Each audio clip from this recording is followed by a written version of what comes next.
السلام علیکم اسٹوڈنٹس، ہمارا آج کا موضوع ہے حسن اخلاق کی اہمیت۔ رسول اللہ صلی اللہ علیہ وسلم نے فرمایا ہے، بے شک کوئی چیز جو قیامت کے دن مومن کے ترازو میں رکھی جائے گی حسن اخلاق سے زیادہ بھاری نہیں۔ بے شک اللہ تعالیٰ بے حیا اور بدگو کو ناپسند کرتا ہے۔ اس کو جامعہ ترمذی نے روایت کیا ہے۔ اس حدیث مبارکہ میں دو چیزوں پر زور دیا گیا ہے: حسن اخلاق، بے حیائی اور بدگوئی کی مذمت۔ اب ان دونوں کی مختصراً تشریح کی جاتی ہے۔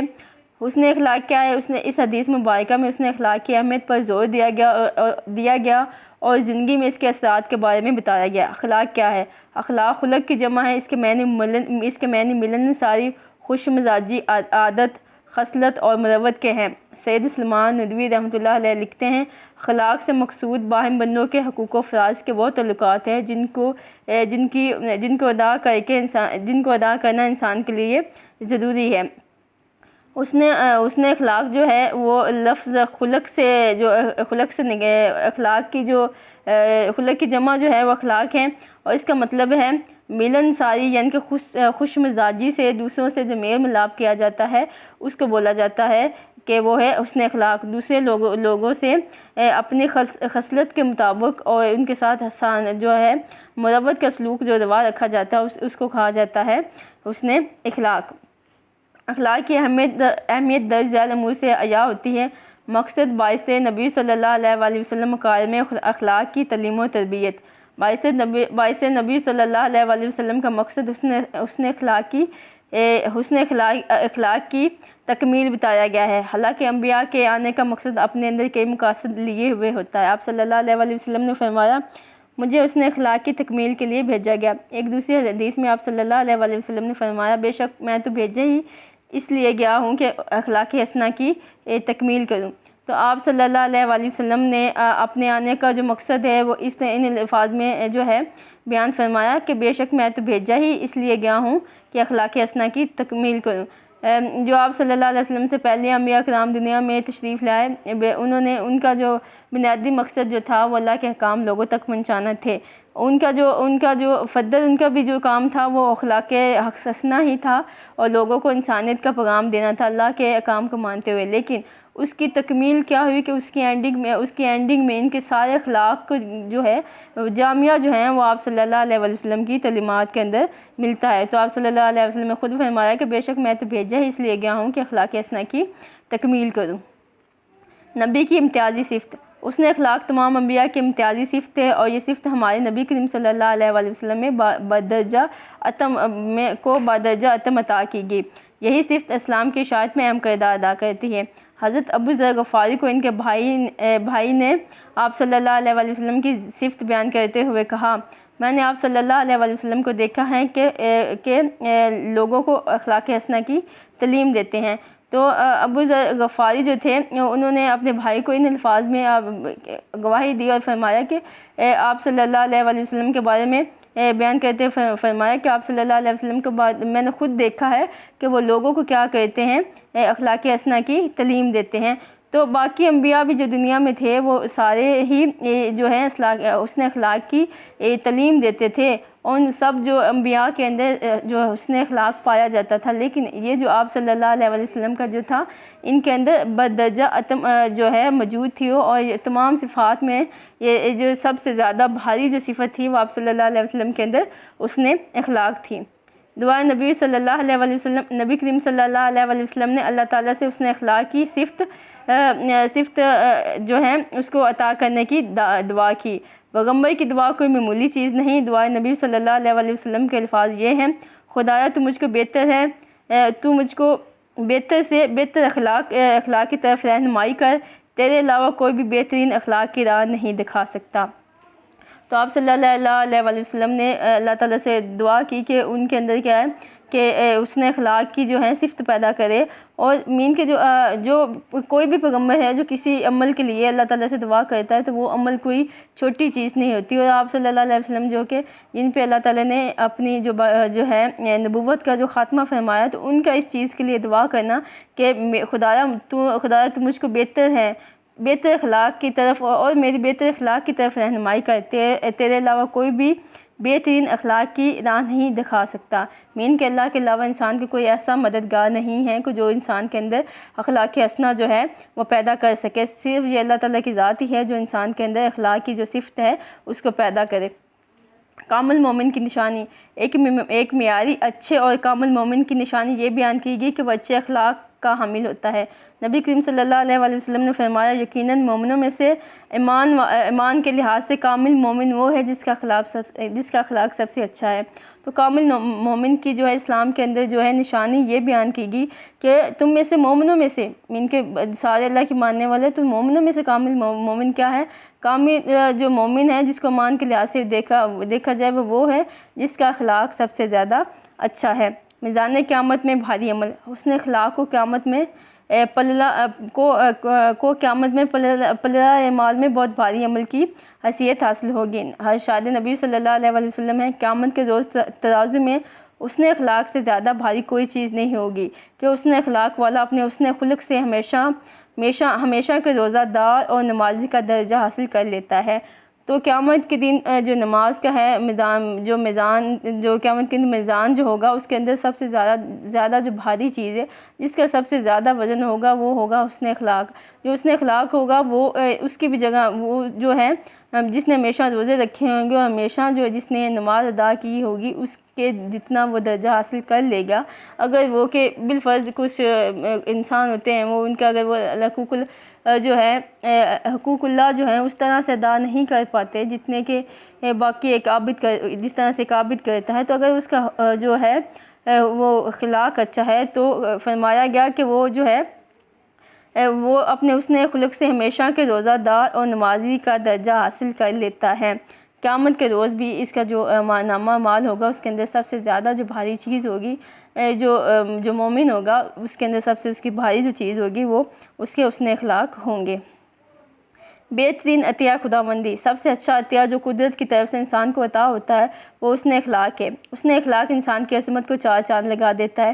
اس بارے میں ارشاد نبی صلی اللہ علیہ وآلہ وسلم ہے لوگوں کو قدرت الہی کی طرف سے جو چیزیں عطا ہوئی ہیں ان میں سے سب سے بہتر عطیہ اچھے اخلاق ہیں۔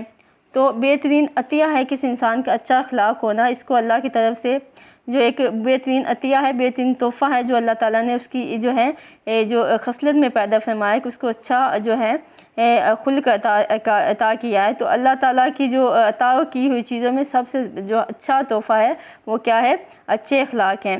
عصر حاضرہ میں اخلاق حسنہ اور صفات حمیدہ کی اہمیت، دور حاضر میں اخلاق حسنہ کی اہمیت بہت بڑھ گئی۔ آج ہماری گفتگو اشعار و رویوں سے دوسرے مسلمان بدظن ہیں جس سے ہمارے معاشرے میں تعلقات میں خوشگواری نظر نہیں آتی بلکہ 400 نفرتوں کے الاؤ بھڑک رہے ہیں۔ اس لیے آج کی زخمی انسانیت کو اور ان کے جسمانی دکھوں کا مداوع صرف حسن اخلاقی ہی میں ہے۔ بد اخلاقی کی وجہ سے معمولی اختلافات بڑھ کر بڑے سانحات کا باعث بنتے ہیں جبکہ بڑے مسائل اچھے اخلاق کی بنیاد پر حل کیے جا سکتے ہیں۔ مسلمانوں کے درمیان اختلافات کی سب سے بڑی وجہ زبان کی بے احتیاطی ہے جو بد اخلاقی کا پہلا زینہ ہے۔ اچھے اخلاق کی بدولت مخالف فریق بات کو آسانی سے مان لیتا ہے جبکہ بد اخلاقی سے بنتی ہوئی بات بھی بگڑ جاتی ہے۔ انفرادی زندگی سے ریاستی سطح تک اخلاقیات سب سے اہم چیز ہیں۔ تو دور حاضرہ کے اندر جو لوگوں کے آپس کے جو معاملات ہیں اس کے اندر کیا ہے کہ لوگوں کی گفتگو آج کل اس طرح کی ہو گئی ہے اور ان کے رویوں کے اندر کہ وہ ان کے گیسچرز اس طرح کے ہو گئے ہیں کہ ایک دوسرے سے باڈی گیسچرز بھی کہہ سکتے ہیں آپ ان کو کہہ سکتے ہیں کہ وہ اس طرح سے ہو گئے کہ ایک مسلمان دوسرے مسلمان سے اگر وہ منہ سے کچھ نہیں بھی بات کرتا تو اس کا رویہ اور اس کی باڈی لینگویج ایسی ہوتی ہے کہ دوسرا مسلمان جو ہے جس کے بارے میں اللہ نے فرمایا کہ ایک مسلمان دوسرے مسلمان کا بھائی ہے، وہ ایک دوسرے سے اس طرح وہ ایک مسلمان دوسرے مسلمان کے باڈی لینگویج سے آج کل کے رویوں کے اکارڈنگ وہ کیا ہو رہا ہے؟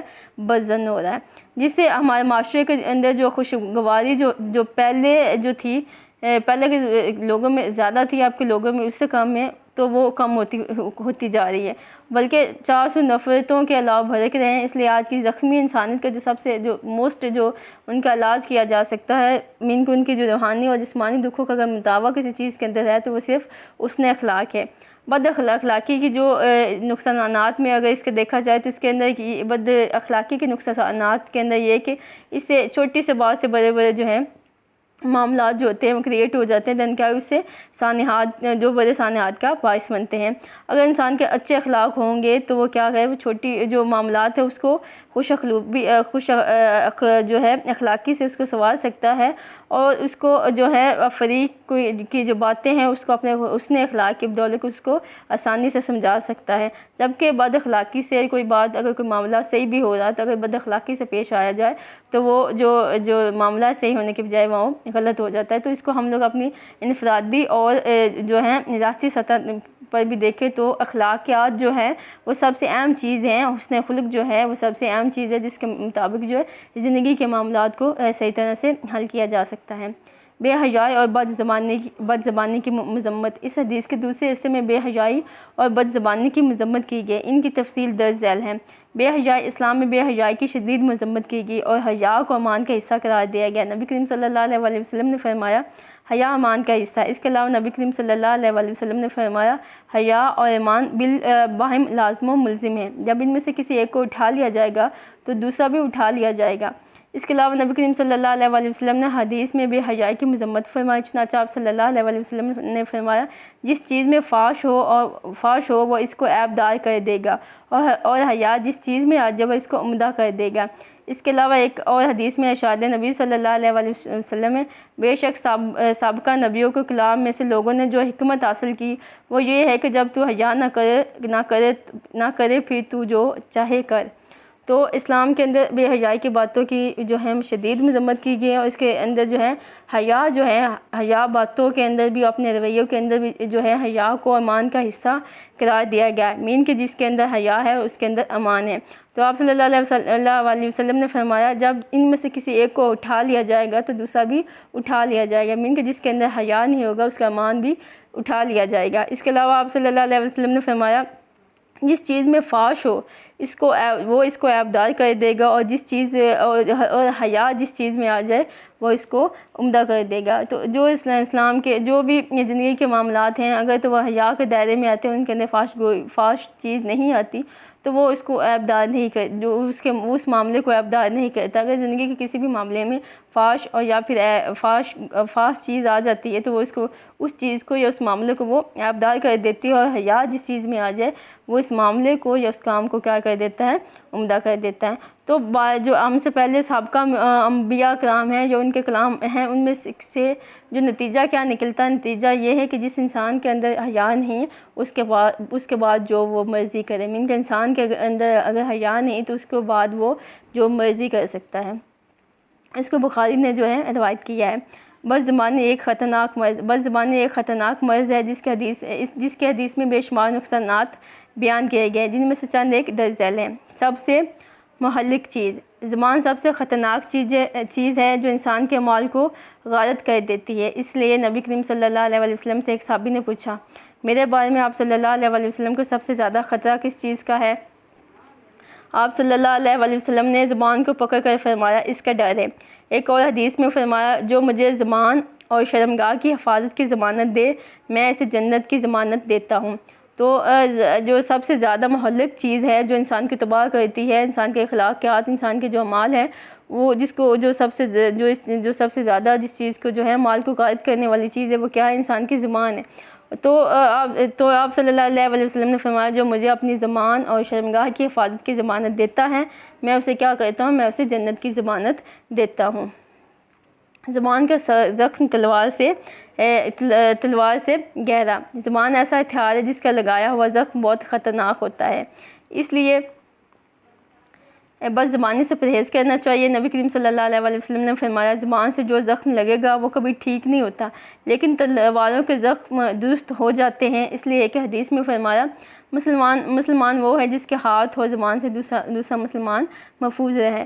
تو زبان سے جو زخم لگایا جاتا ہے اس کا گھاؤ جو ہے وہ بہت زیادہ ہوتا ہے، اور اسلام نے اس چیز کو جو ہے ٹوٹلی جو ہے منع فرمایا ہے کہ اپنی زبان سے کسی دوسرے مسلمان کو دکھ نہ پہنچا، مین کہ جو فزیکلی جو زخم لگے اس کا جو گھاؤ ہے وہ بھر جائے گا، اور لیکن جو کسی کو اپنی زبان سے جو دکھ دیا جائے وہ اس کا گھاؤ جو ہے وہ نہیں بھرے گا۔ اس کے بارے میں اور فرمایا کہ تم میں سے مسلمان وہ ہے جس کے ہاتھ اور زبان سے دوسرا مسلمان محفوظ رہے۔ Thank you all of you. Have a good day.